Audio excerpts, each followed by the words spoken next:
I think all of us here are big fans of trade federations, of course, so this place is perfect for us. The only problem we have is that no matter what we do, we will be the first target of the unified empire. The one thing we can't complain about is our financial situation, which is always very good. That's kind of the one thing we have here. Our treasury has 40 million idols stored in it. Great stuff. We'll start building up our navy though, and begin preparing for a preposterous future.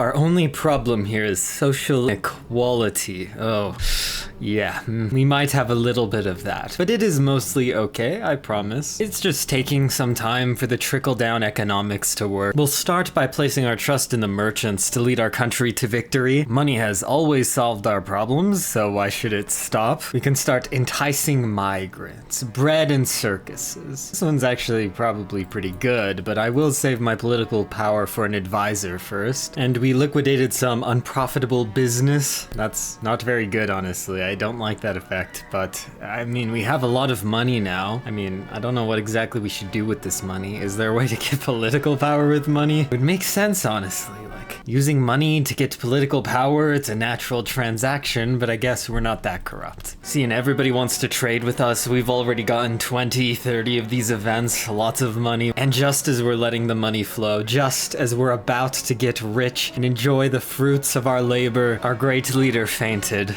Hopefully he was just sleepy. Yeah, he wasn't just sleepy, he's dead. His life savings of 20 million idols shall be given to the people? That's the worst business decision I've ever heard. Okay, I guess that's okay. See, that's super wholesome. Everybody loves that. Yeah, I'm a big fan. Nicely done, sir. He is, in fact, dead.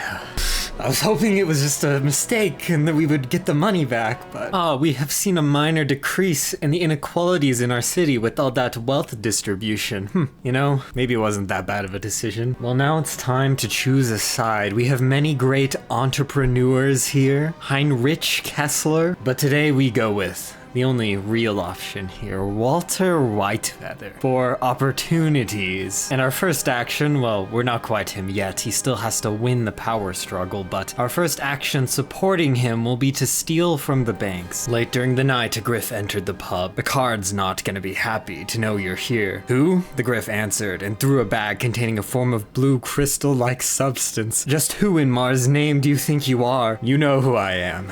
Say my name. Busta looked uncomfortable and simply whispered, Whitefeather. You're God's damn right. Well, I think we found our winner in this power struggle. I don't know who can top that. I know some of you have asked themselves if I'm in the drug business or the money business. Neither. I'm in the empire business. Good stuff from our friend Walter Whitefeather. So my build this game is going to be completely heavy tanks. We're not going to focus on infantry or artillery or anti-tank at all. I'm just researching the anti-tank for the tank components. We're investing everything into heavy tanks. You know, not many people live here. We don't have much manpower to spare, so it's all going to the heavy tanks. Everybody's gonna live in a heavy tank in this country, and we now do the one who knocks. And we're now in our first war against Fizera. They're somewhat economically minded like us. We'll just let our heavy tank do the work here, and we should be able to beat them pretty easily. We have very good breakthrough for this point in the game. We'll make sure to take their navy. It'll be important for dealing with our next opponent in Hawkland here. Once we have the political power though, we will go ahead and invade their islands here. Unfortunately, our heavy tank will not be doing much with this, but I think our army outnumbers theirs by quite a bit, so we should be fine regardless. Here we go in our second conflict, expanding the great empire of Walter Whitefeather. We might not land in their capital, but we got this port. That's all that matters, and it looks like we probably will land in their capital. We'll annex everything again, we'll take their navy, and we'll prepare to attack the empire when the time is right. We will go ahead and begin integrating Fizera and Hawkland now. I would like to justify on the Griffonian Empire, but the situation isn't very good. I believe Venetia would capitulate before we could even finish a justification, and at that point, Katerin would probably fall too, and we would just get destroyed. It's unfortunate. Defeating the empire early is better, but We're going to have to hold on and hope to find some allies. And we'll start making our improved heavy tanks. If we can get one heavy tank for every tile on our border against the Empire, I don't think they're gonna be able to do anything. Maybe if we forget anti-air, they would still be able to push us. But assuming we don't forget anti-air, we should be good. And the changelings have been fighting a very profitable war for us against the Solar Empire and Staliongrad and everybody else. Whether they win, whether they lose, I am thankful. Kyria is still reading events. Lake City is really big. The Aquilian Republic and Griffonian Republic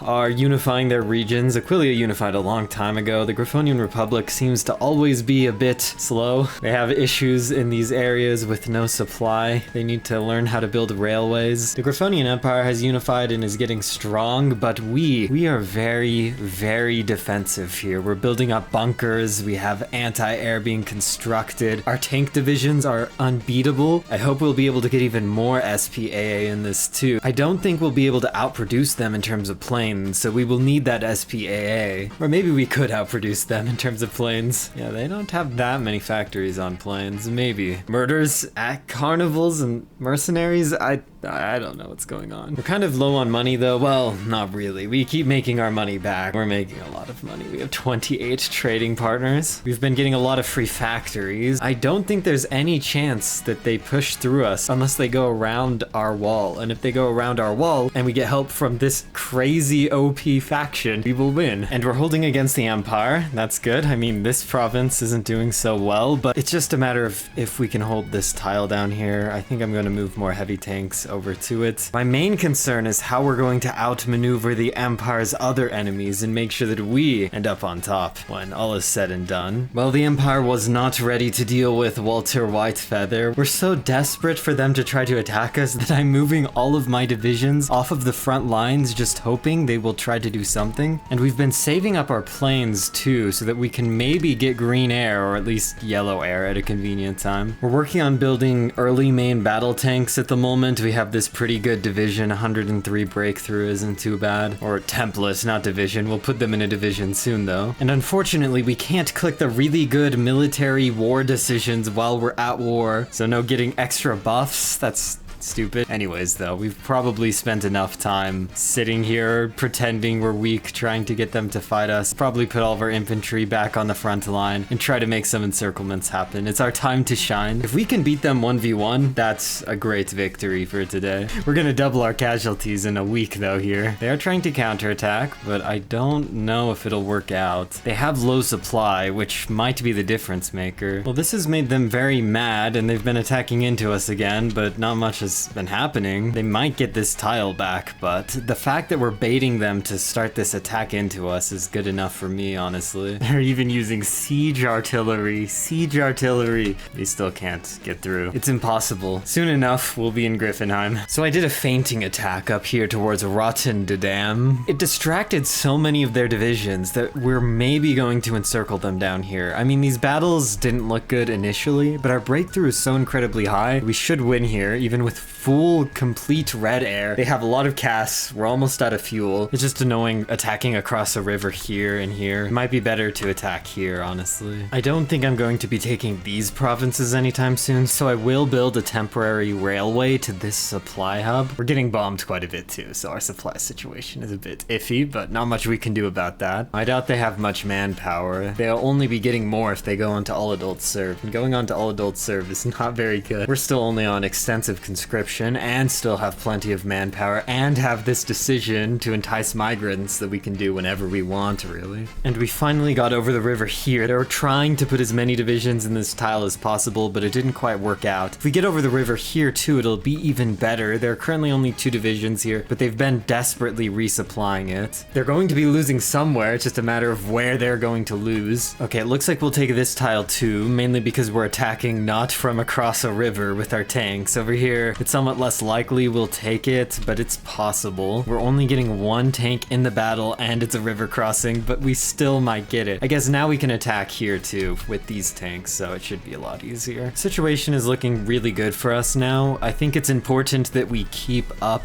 the momentum here. See, losing this war is of course a problem, but not winning this war fast enough for us to take them over before the Aquilian Republic declares is also sad, because we want to take as much as possible. And while I do honestly respect them for trying to snake through our territory and make something happen, they got many more divisions into this encirclement. I guess they're technically two separate encirclements still, but very bad nonetheless. Guess it is giving us supply problems up here, but we should be able to get this railway. No need to get this tile back. 8 mediums in this one pocket. That's not even counting these divisions. See, here they are again, breaking through our lines, trying to make something happen. I'm very impressed that they're still fighting. Okay, we have another opportunity for a good encirclement here. Meanwhile, on Equus, Stalingrad has declared against the Solar Empire. I think the Solar Empire is going to lose this. Yeah, they're gonna lose. If anything, we're sided against them. We've already been accepting refugees fleeing from there. And we've taken the great city of Griffinheim. So many factories, all ours. And now we have formed the great Erzland Trade Federation. Truly now in the empire business. And with doing this decision, we can actually core the entire empire too. Unfortunately, everybody has already perished in this war. Either way, that's all for today. It's been a pleasure. I will see you all in the next one.